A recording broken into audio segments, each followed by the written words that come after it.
Hello, how are you today? So I hope all of you in a good conditions.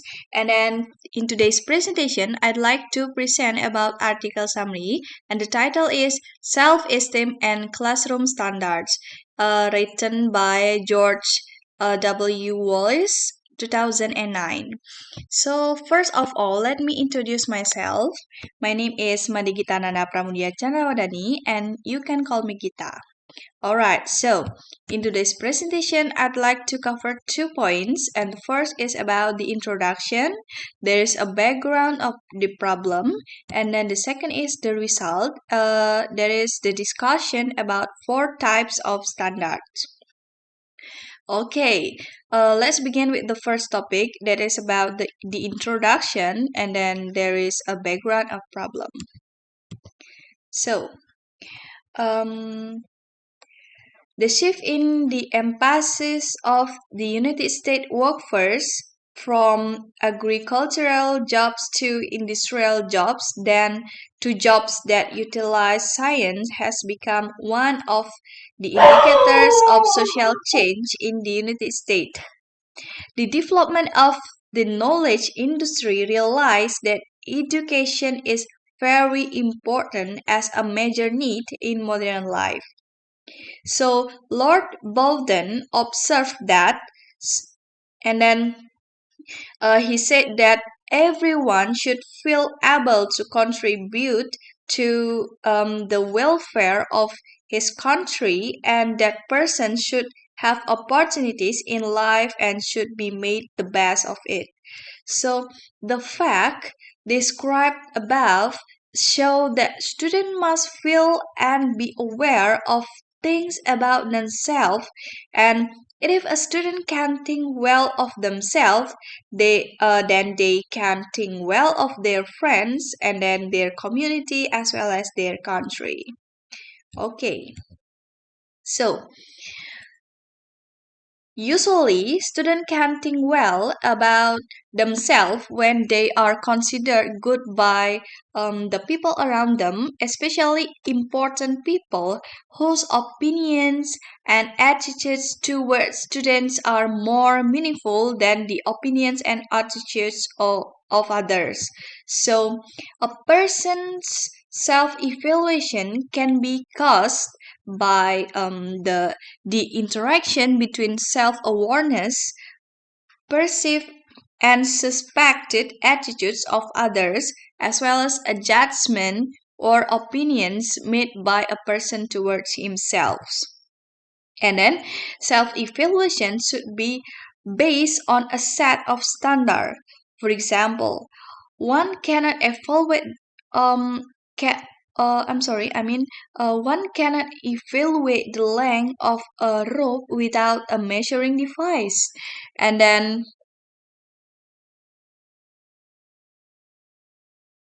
like or one cannot measure weight without a weighing device.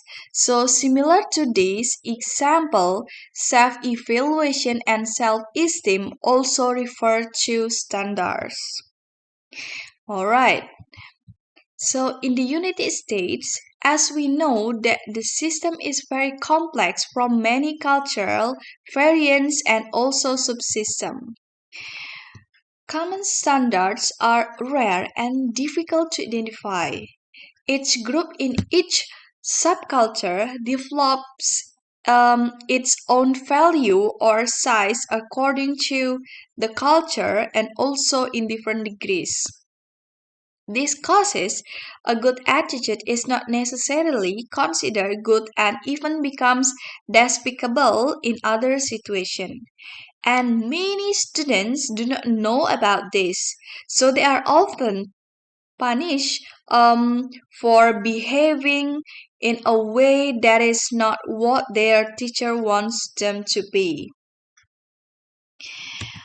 So, a teacher needs to be aware of the various subcultural norms that can help them to regulate student behavior. However, its implementation is not easy as imagined. So, no teacher has knowledge of standards that can identify student attitudes or and behavior. However, the teacher must address the problems of the first is group membership and their varying demands, and then the second is the need for each student to maintain self-esteem by meeting the expectation of the group and those around them. All right, that's all about the introduction and the background of the problem, and then we'll move on to the discussion. Yeah. So one way that leads to the problem of understanding student behavior is to recognize and understand the types of needs related to self-esteem. They are universal but have different content in different situations. That is because the form of need is universal, but the content varies. The teachers can develop rules or norms for their own classroom without violating the measurement alternative in other situations. Okay, so, Bradamir and Toby, 1960, point out that in almost every culture or group situations, there are or will be certain standards. So, there are four types of standards can be identified. The first is standard of advocacy, and then the second is standards of worthiness, and then the third is standard of gratification, and the last is standards of security. All right, let's begin with the standards of advocacy. Okay, so the standard of advocacy refers to a measure of competence in carrying out the needs of the group. Each group is a system for selecting behavior that suits the needs of the group. Each group evaluates the usefulness, competence, and value of its member. And then it competence in one situation is often irrelevant, incompetent, and even dangerous in other. So how many ways can students in your class find to express their feeling about their own area of competence, or how can they test themselves against the standards of advocacy that apply to them, or whose standards apply? How many of your students are unable to develop a sense of advocacy because they don't see a way to express their own brand of competence in your classroom or at your school? So, such questions must be answered in order to identify and determine what is the standard of advocacy for students. All right. The next is standard of worthiness. So, standard of worthiness refer to cultural beliefs on what it is good to do or to be in a given situations. So, one must not only be competent, but competent in doing what the culture regards as important. So, how many students feel that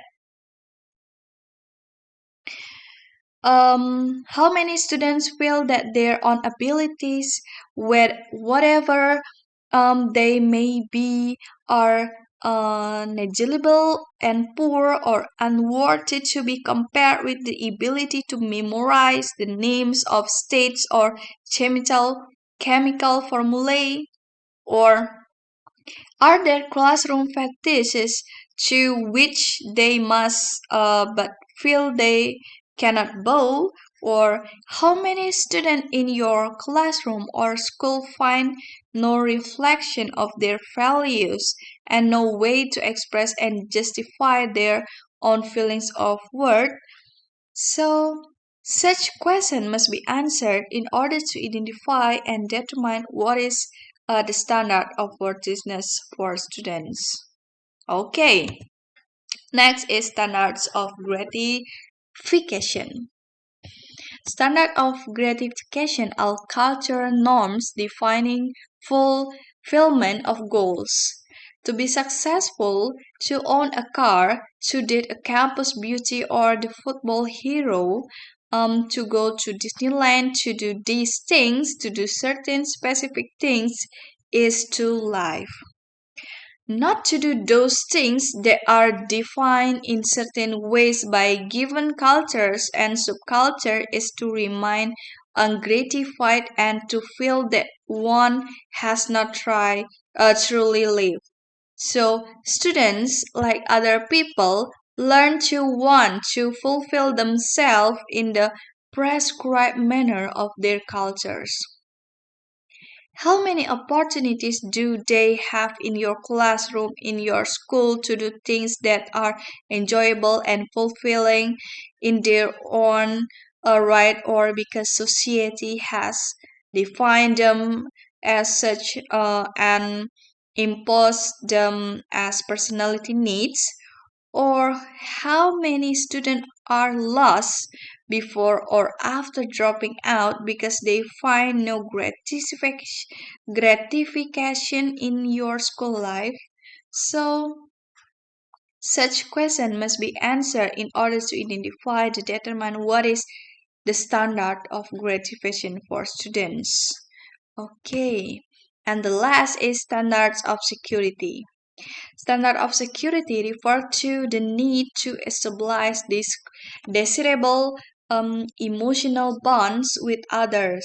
So, an emotional capacity is a part of the basic nature of human beings. However, while one can learn to care for anything, what one learns to care for is the product of experience and trainings. Whether this be a relationship with fellow students and teachers, between males and females, or other form of emotional solidarities, the need is there.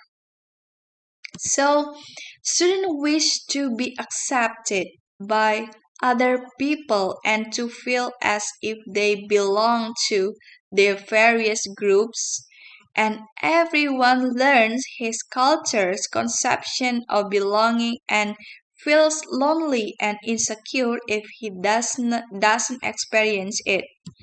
And then inability to meet standards of academic performance, of dress, of manners, of class or color, of religion, in effect, failure to meet any two of the previously described standard will contribute to the student's feelings of insecurity.